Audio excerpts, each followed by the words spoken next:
what's up everybody, and welcome to another episode of Physio Disc. This will be the first episode in a series of episodes based solely on the shoulder. In this first episode, we're going to look at just some general shoulder anatomy, common injuries that occur at the shoulder. We'll talk about what normal aches and pains look like, and we'll also look at some, not necessarily red flags, but some things that you should be looking for that may be a cause for concern. So stay tuned, and I hope you enjoy.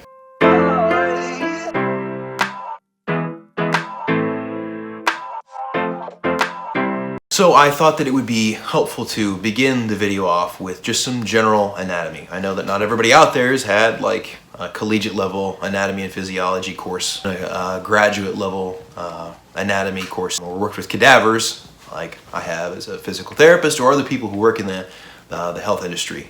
Just to get things rolling, I brought my handy dandy shoulder girdle model here. Just some real quick things off the bat.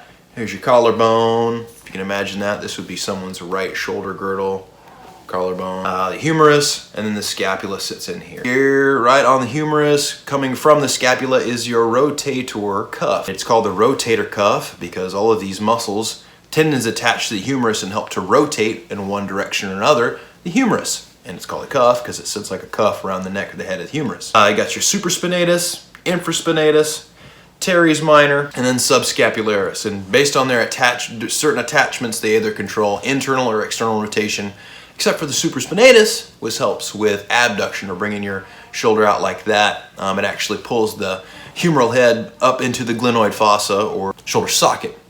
Inside your shoulder socket, you've got your shoulder capsule in here, and then inside of there is your labrum. And I'm sure you've heard of or know some people who have had a labral tear or a labral injury. You've got the long head of the humerus, the long head of the biceps tendon, that comes up over the top of the humerus and actually inserts in this joint. There's a lot of parts. There's a lot of things going on at the shoulder girdle, which means there's a lot of things that could potentially go wrong if your shoulder's not healthy or the muscles aren't coordinated. So just keep that in mind as you are thinking about whether or not you may or may not have some type of shoulder pathology.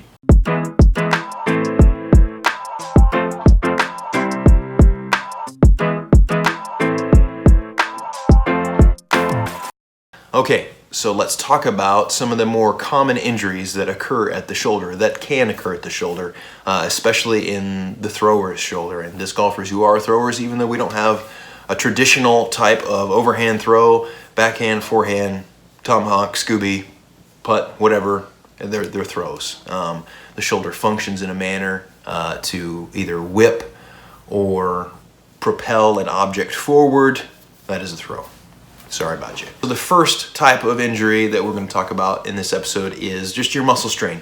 We just covered that in the intro to injury. Most common is your muscle strain or some delayed onset muscle soreness that come from overworking muscles as they're not really prepared to do that work. Maybe you haven't done the right type of prehab or the right type of training ahead of the season and you just jump into throwing, and after a few rounds you're like, man, my shoulder is sore. Generally, unless there has been some type of incident where you've heard like a pop or a click that was accompanied with pain, you're probably okay. And especially if it only lasts like a day or so and then it doesn't really come back, you're more looking at more just like a mild muscle strain or delayed onset muscle soreness. Now, if you're looking at muscle tears, you will know it. There will be bruising, swelling, things like that. But otherwise, like I said, you're looking at just some muscle soreness or just a muscle strain.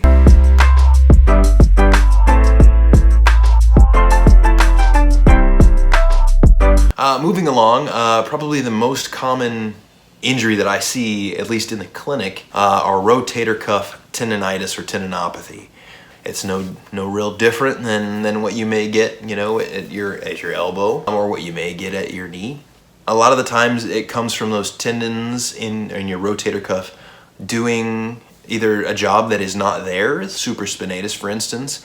Its job is to suck that humeral head up into the glenoid fossa, but sometimes it will help out external rotators. If some of those other muscles aren't doing their job, or other shoulder stabilizers aren't doing their job, supraspinatus for whatever reason jumps in and tries to help, and that's when it gets overworked and it gets strained, or you can develop that tendinopathy. The tendinopathy is often confused with a tear in most people. They come in and their shoulder hurts and it's hurt for a while.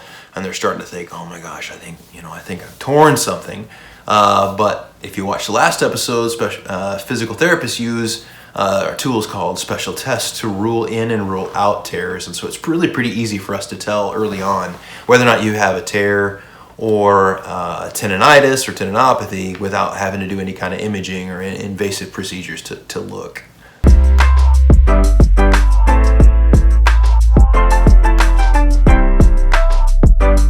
As I just mentioned, rotator cuff tears are a real injury that can occur at the shoulder. In terms of the throwing shoulder, I have not seen too many myself.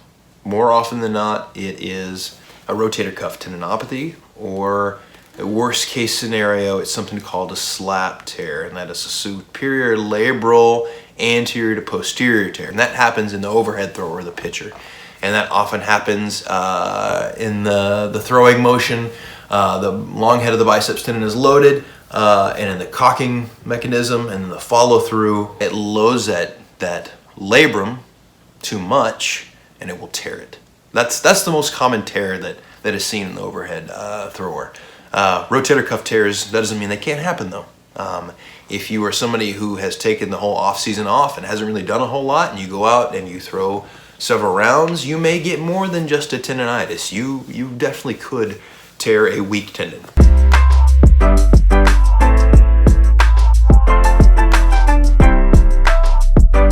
As I was just mentioning, the labrum is something that can also be injured in the shoulder because things are so interwoven in the shoulder joint and the shoulder girdle. Unfortunately for the shoulder capsule and the labrum and things like that, they are attached to those tendons. Too much pull from one of those tendons, or there's other ways that the labrum can tear, but most commonly it's that slap tear. You're going to end up injuring that labrum, and that labrum works to keep the humeral head kind of up and tight within the socket. A lot of times when people sublux or dislocate, you will get a tear in that labrum. And a lot of people, believe it or not, may or may not have some labral pathology going on. If your shoulder, when you're using it, you kind of roll it around and you feel a clicking and popping, that it'll literally just be like a little, think of like a film around the humeral head, get a little tear in it, and so there'll be a little flap of that cartilage or that film that can get caught up inside that joint.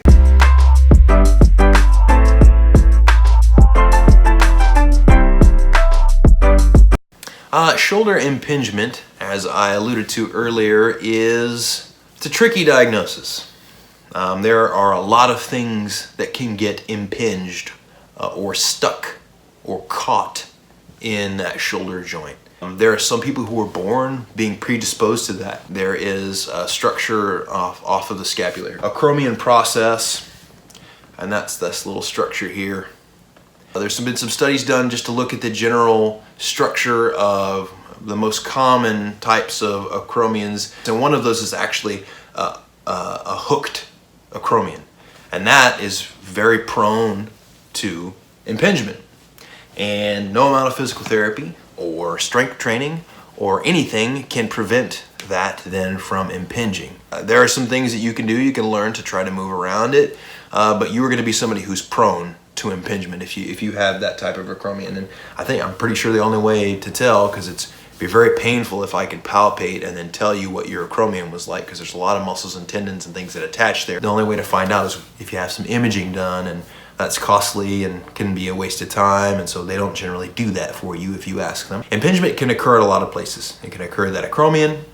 You can have a labral tear that gets stuck. The joint capsule can get stuck. Tendons can get caught. You can have bone spurs. So many things that can give you either a false test for impingement, or you can have true impingement, or there's just so many reasons or ways that you can get impingement. So that's what makes that a really tricky diagnosis.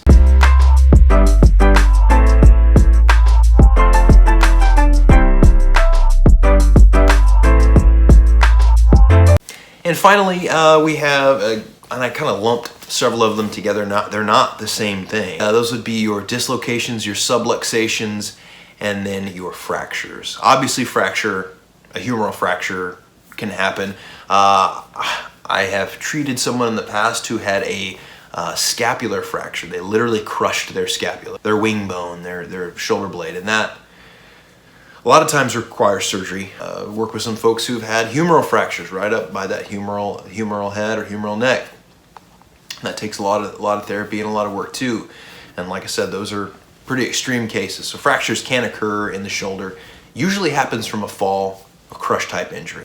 And then you have your dislocations and your subluxations. Dislocations usually occur in the inferior kind of anterior direction. So you think of the humeral head kind of coming out through your armpit, really.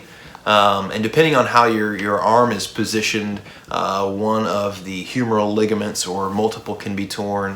Your labrum a lot of times is torn because it is so connected inside that shoulder joint as well as the humeral head. And subluxations, which is not quite a dislocation, but it's still not pleasant, and it's still the movement of that humeral head generally out of its normal alignment or healthy placement. Not that it isn't as painful or as worrisome as a dislocation, but it's not nearly as bad as a dislocation or a fracture.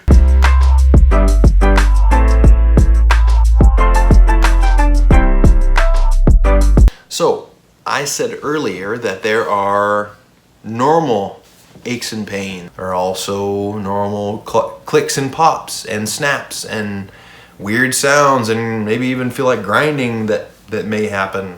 As long as those clicks and pops and snaps and grinding and things like that are not painful, I'm not really worried about it. If you think about the body, as we age, we get scrapes and we get wrinkles and we get sunspots or whatever. Those things aren't necessarily bad. They don't mean that our body is bad anymore. It's just kind of a natural process of aging. It's unreasonable for us to expect that the same type of aging process that happens to the outside of our body doesn't happen on the inside of our body. If you think about it that way, maybe that will help put it in a better perspective for you. Also, there are normal aches and pains. We talked a little bit about the delayed onset muscle soreness. That's normal. If you're somebody who is weight trained, you know that after you train or after you lift, you can be sore, especially if you haven't done it for a while. If you think of the pain scale that we like to use in the health industry, particularly physical therapists, we use this as kind of a gauge as to whether or not someone's feeling better or getting better. Pain scale of 0 to 10, 0 being no pain at all, 10 being I'm about to pass out, take me to the emergency room. If you were using that pain scale and your pain only gets up to about a 3, 3.5, maybe even a 4, you're probably okay. But if it's jumping past that, like to a 6 or 7 or on up, that's when we like to start to think that maybe you are injured. So, a really good rule of thumb, as long as you're being honest with yourself, any pain that is below a 4 is probably okay. So if you keep that in mind, maybe you won't get too worked up about whether or not you have some type of shoulder issue or pathology.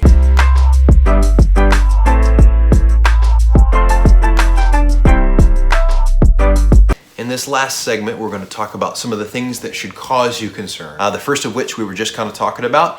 If you are having pain that exceeds a 4 out of 10 on that pain scale, 0 no pain, 10 being taken to the hospital, you may have done some tissue damage. If you have any type of pain that is accompanied by swelling or signs of inflammation, like heat or exquisite tenderness or redness or anything like that, chances are you have done something. If you have any type of clicking or popping or snapping or crunching or grinding or sticking, getting stuck in a position that is accompanied by pain, chances are that is something that you need to get looked into. If you have any type of night pain that occurs when you lay on the shoulder in question because you're compressing an injured structure, then sure, you should definitely have that looked at. If it's interrupting your sleep, definitely get it looked at.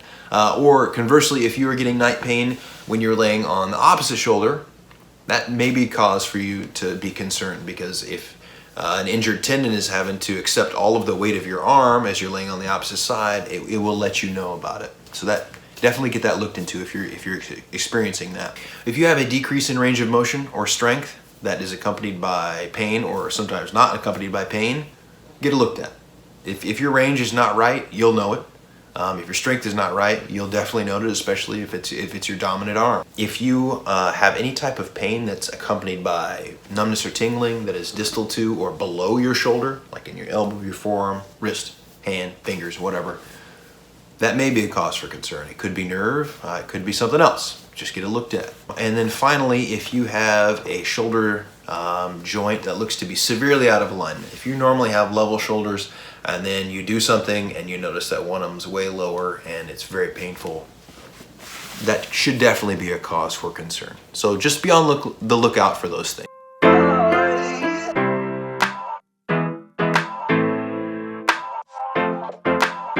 Hey everybody, thanks for tuning into this first installment of this shoulder series. That's it for this episode. In the next episode, we're going to be talking about dislocations, subluxations, and fractures. And then we'll kind of go through all those other injuries that we touched on at some level and in subsequent videos. And we're going to look at healing times, rehab, kind of special tests to confirm or to rule out. Just everything that I can think would be helpful for those in the subsequent episodes. So thanks for tuning in, and as always, stay excellent.